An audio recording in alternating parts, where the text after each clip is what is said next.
Hello everybody, my name is Dylan Stiles and I am your host for Queer in the Air, a queer political podcast to talk about the intersection of queerness and politics in Australia.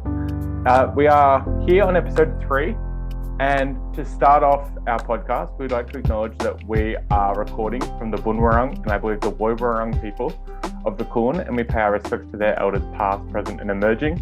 And we acknowledge on this podcast that we need to move towards treaty. And I'm sure that our guest, National Co-Convenor of Rainbow Labour Australia, or National Rainbow Labour, Josh McFarlane would definitely agree with this. But I'd like to welcome Josh McFarlane, who will be queering the air with today. Hello, Josh. Hi, Dylan. How are you? Thanks for having me.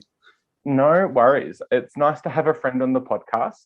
I think we have known each other for a few years now, and it's been fabulous to speak with a fellow unionist and someone who cares so much about LGBTI, the movement of LGBTI people within politics. So thank you so much.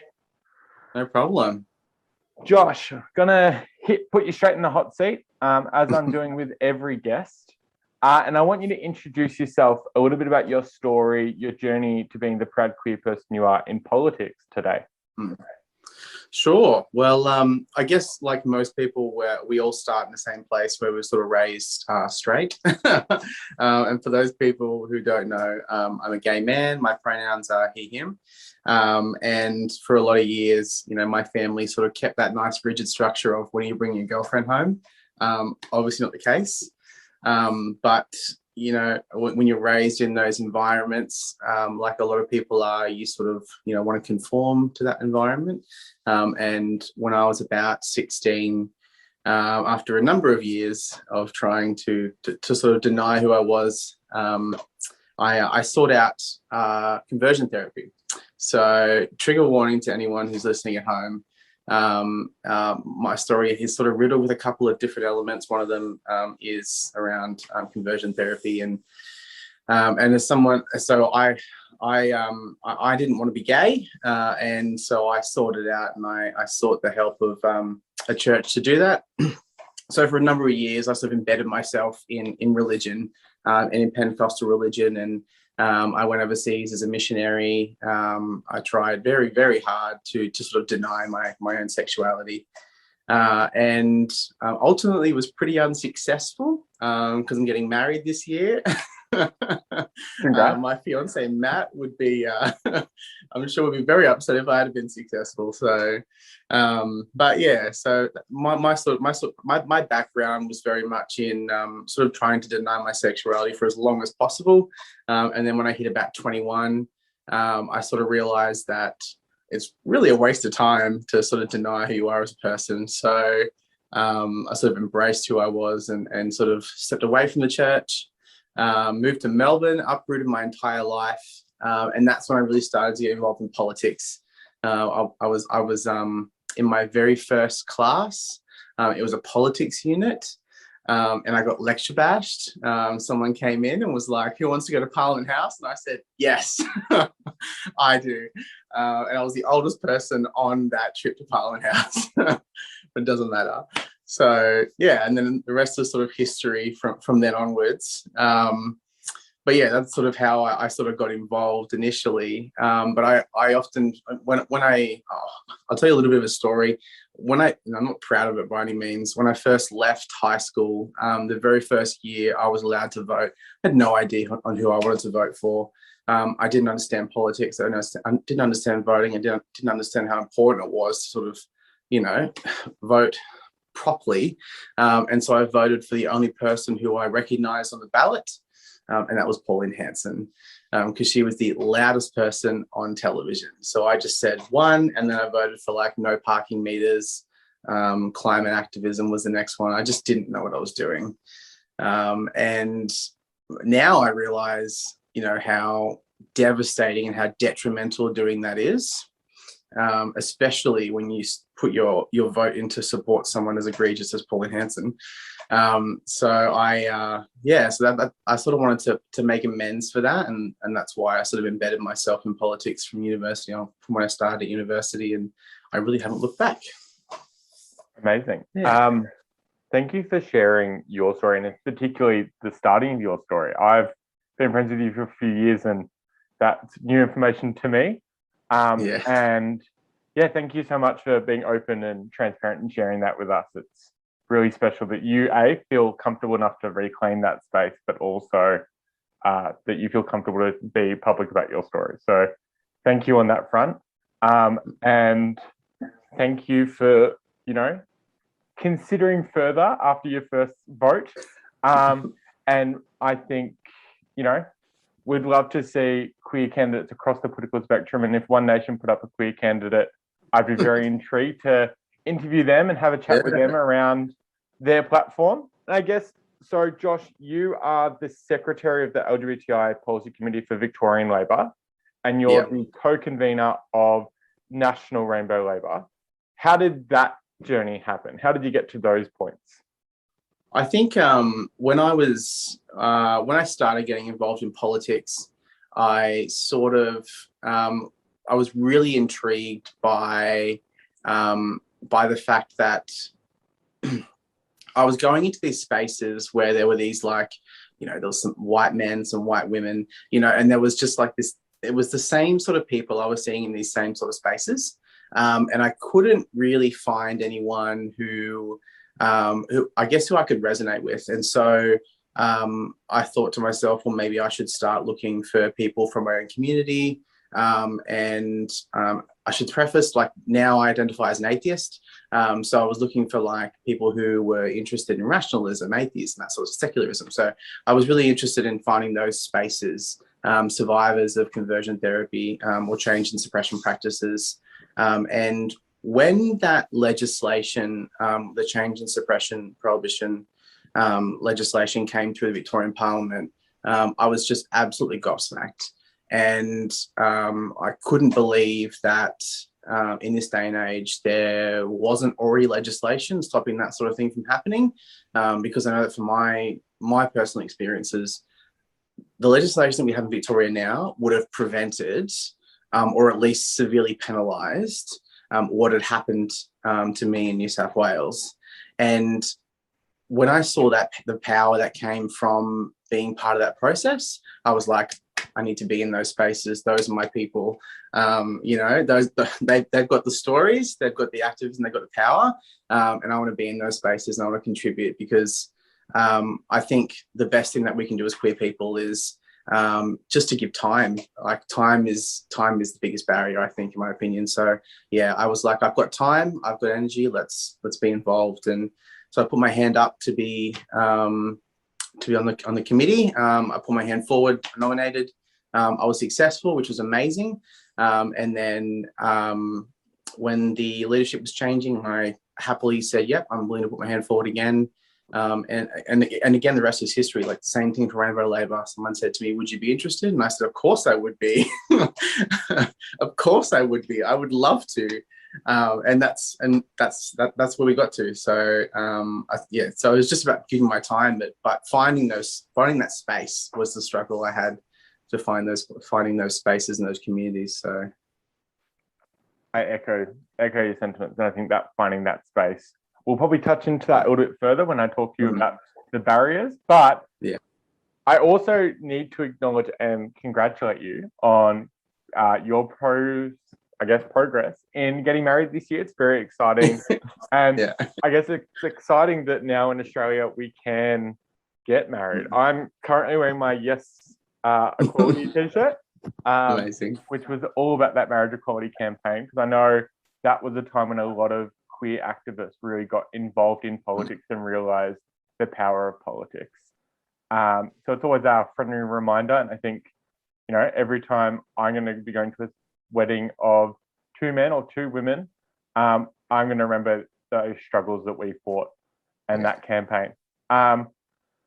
But Josh, you're pretty inspirational, but I'm sure that you look up to people too. So can you tell me a little bit around, do you have any role models or mentors who helped you on your journey to where you are as the national convener and the secretary of the LGBTI Policy Committee? Yeah, it's a really good question. I think I think I'll be honest, for a long time, I didn't come out until I was 21. I'm 28, 29 now. And when you deny yourself for such a long time, it can be hard to, I guess, find role models. Even after I came out, I spent a number of years just trying to find myself before trying to, find other people to help to, I guess, to inspire.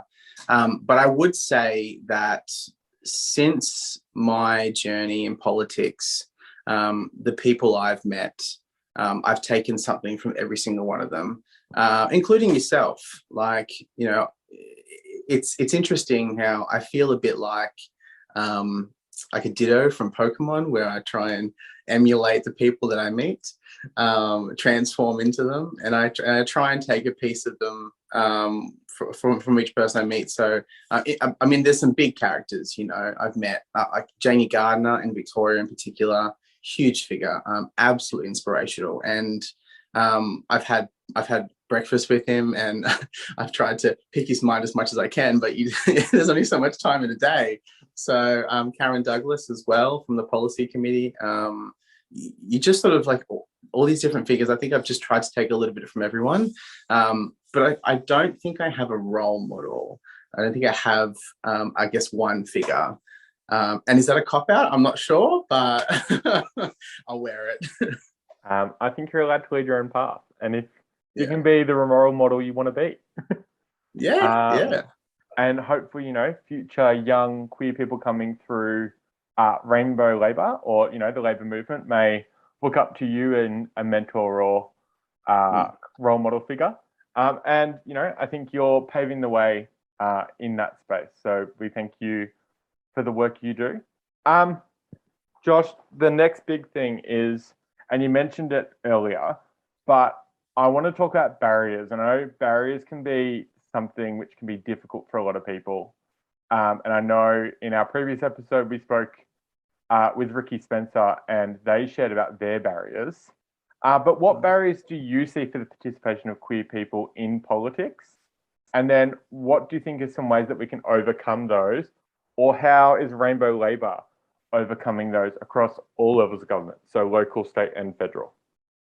Yeah, it's a good question, and it's a tough one as well, because I think barriers can be different for different people. So for myself, like I mentioned before, the barriers that I had, I'm going to acknowledge I'm pretty privileged. I'm a white guy. I'm a white person, male. I get a lot of doors are accessible to me. And I'm not going to lie. You take advantage of them when you can. And a lot of people don't have those doors. So I think, like I mentioned before, being able to find those spaces can be extremely difficult because they are limited. You're obviously limited by resources as well. And I had the capacity to uproot my life and move to Melbourne. I had the capacity to just step into university as a mature age student. And everything sort of flowed from there.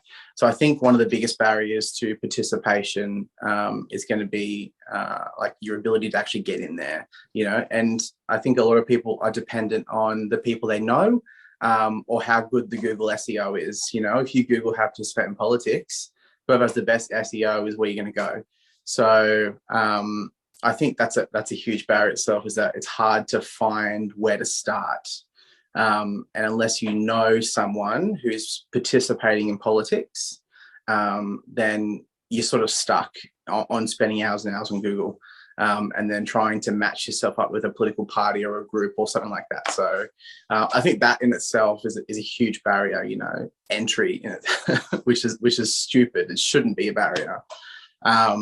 But then again, once you're in as well, I think resourcing is a huge thing. Accessing educational materials, accessing people who are political but not too political is another big thing.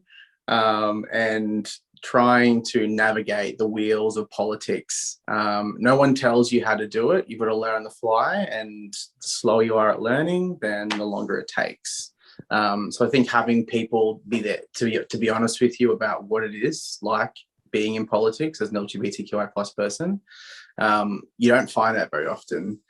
Someone is going to sit you down and go, you know what, they're going to ridicule you, they're going to call you names, and you just got to shrug it off. So I think I think there's a lot of barriers, but I think the biggest one is getting in. Where do you start? Yeah, so I think that answers your question. No, that answers part one of the question. Part one, yeah. And then part two, what is Rainbow Labor doing to help people get through that process and, to get involved if they want to go into the Labor Party? How are they knocking down barriers with Rainbow Labor to get more LGBT involvement? Yeah, I think I briefly touched on it before. I mean, Rainbow Labor is just a bunch of people, right? It's the same as a union. A union is only as strong as its members, and Rainbow Labor, like any other group within the party, is only as strong as the people who are willing to put time into it. And I think that's one of the biggest barriers for us. Like, we could do so much more as a group if we have people who are willing to put the time in. Being able to educate and inspire is something that only certain people have the capacity to do. And if those people aren't available, well, there's no one to sort of fill that role. So I think Rainbow Labor, whilst we don't sort of fill those gaps just yet, we have the capacity to do it when we have people who are willing to help. And I know at a national level, it's really about liaising with the party, taking what's happening in different states, the feelings around policy initiatives, communicating them to the party, and trying to argue for a better outcome, particularly around policy, like the religious discrimination bill, which we saw recently. That's sort of a really big, like, internal role that it plays. But when it comes to, like, state politics, where you've got the policy committee in Victoria as well as Rainbow Labor, Rainbow Labor are feet on the ground. They're out there, they're door knocking, they're doing phone calls, but there's also the capacity there to train people. It's just about having the time. And I think that's where a lot of groups do lack, is that there aren't the people who are there willing to put in the time. So I think we can do it, but we just need the people.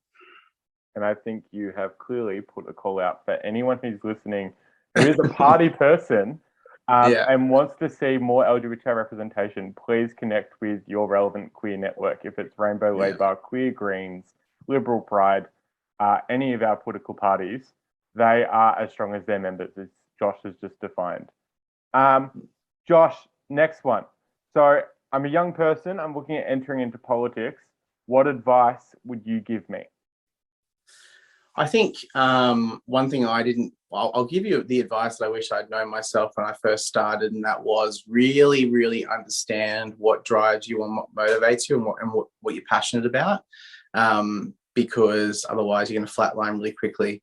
And I tell you what, it's taken me probably 4.5 years being involved in politics to really understand what drives me. And for that, it's about, workers' rights, unionism, that sort of stuff. And then on the side, and then making sure that, LGBTQI plus people are respected in the workplace. So it wasn't until I found that passion and I found, that interest that motivated me, was when I actually could start going above and beyond what I thought I could do. And you start carving out time, you start doing better. So I think really understand what motivates you, understand what you're passionate about, because if you don't, you're just gonna burn out so quickly, because politics will eat you up and it will spit your corpse out if you let it. So yeah, I think that's probably my best advice I could give. I love it. So what motivates you? That's the priority. Think internally before going external. Yeah. 100%.